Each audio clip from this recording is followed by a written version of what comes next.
নমস্কার বন্ধুরা, কেমন আছো সবাই? আশা করি সবাই ভালো আছো। আমিও মোটামুটি ভালোই আছি। তো দেখো, আমি সকাল সকাল উঠে পড়েছি আর দেখতেই পাচ্ছ পরিবেশটা অসাধারণ। দেখো, বৃষ্টিতে চারিদিকে জলে ভরে টইটুম্বুর হয়ে গেছে। ঘাট কোনটা মাঠ কিছুই বোঝা যাচ্ছে না। তো দেখতেই পাচ্ছ তোমরা বৃষ্টিতে কি অবস্থা হয়ে গেছে চারিদিকে।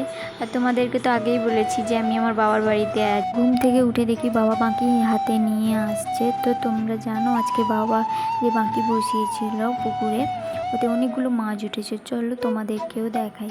তো দেখো বন্ধুরা, অনেকগুলো মাছ উঠেছে আমাদের বাঁকিতে আজকে। তো দেখো, এতে সব রকমের মাছ আছে। তো দেখতেই পাচ্ছ তোমরা বিভিন্ন রকমের মাছ। একটা বড় শোল মাছও পড়েছে, একটা কাঁকড়াও পড়েছে, বড় বড় পুঁটি মাছ, তারপরে মুরালি মাছ, চিংড়ি মাছ, বিভিন্ন ধরনের মাছ আছে এর মধ্যে। তো আমাদের পুকুরের পাশে একটা ছোট্ট নদী মতো আছে, যাকে আমরা খাল বলি।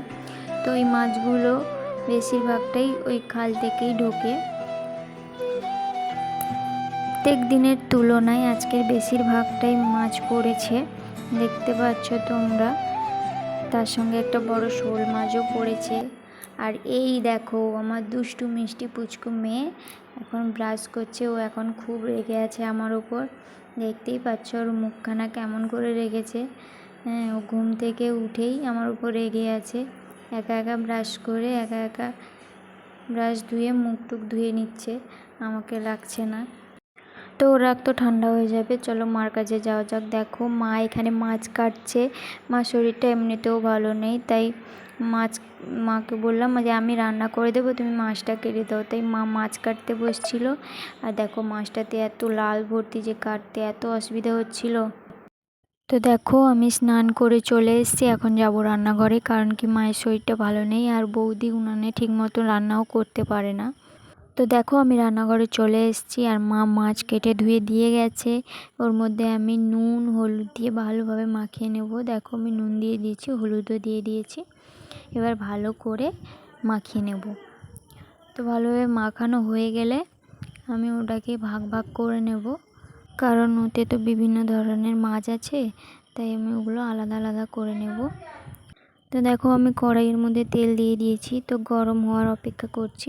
তো গরম হয়ে গেছে, দেখতেই পাচ্ছ আমার তেলটা কতটা গরম হয়ে গেছে। আমি ওর মধ্যে মাছগুলো দিয়ে দিয়েছি। তো মাছগুলো দিয়ে এবার ভালো করে নেড়েচেড়ে লাল লাল করে ভেজে নেব। তো দেখো, আমার এক পিঠ হয়ে গেছে, আর এক পিঠ উল্টে দিচ্ছি আমি। তো ধীরে ধীরে উল্টাতে হবে, কারণ শোল মাছ তো একটু লাগলেই ভেঙে যাবে। তাই আস্তে আস্তে করে আমি উল্টে পাল্টে দিচ্ছি। তো দেখো, মাছগুলোকে আমি লাল লাল করে ভেজে নেব, কারণ কি শোল মাছের খুব লাল থাকে, আর ভালো করে না ভাজলে খুব একটা খেতে টেস্টি হয় না।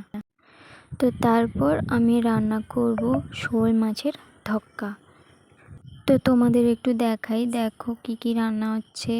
শোল মাছের ধক্কা হবে, আলু উচ্ছে ভাজা হবে, মুরালি মাছের টক হবে, পুঁটি মাছ চিংড়ি মাছের ভাজি হবে। অনেক কিছুই রান্না বান্না হচ্ছে। তো দেখো, আমার রান্না কমপ্লিট। আলু উচ্ছে ভাজি করেছি, চিংড়ি মাছের ভাজি, মুরালি মাছের টক, তার সঙ্গে আছে শোল মাছের স্পেশালি ধক্কা। তো দেখো, আমার সব কিছু রান্না হয়ে গেছে, সব কিছু রান্না বান্না করে নিয়েছি আমি। তো এখন খাওয়ার পালা। তো দেখো, আমার মেয়ের খুব খিদে পেয়েছিল, তাই ওকে প্রথমে আমি খাইয়ে দিচ্ছিলাম। তো দেখো, ওর খাওয়া হয়ে গেলেই তারপরে আমি খাবো। তো দেখো, ওকে খাইয়ে দিচ্ছিলাম। ও এত দুষ্টু, দেখো কিভাবে মুখ নাড়াচ্ছে। তো খেতে থাকুক। আজকের মতো এইটুকুনি, দেখা হচ্ছে নেক্সট ভিডিওতে। ততক্ষণ তোমরা ভালো থেকো, সুস্থ থেকো। Tata, bye bye all my family.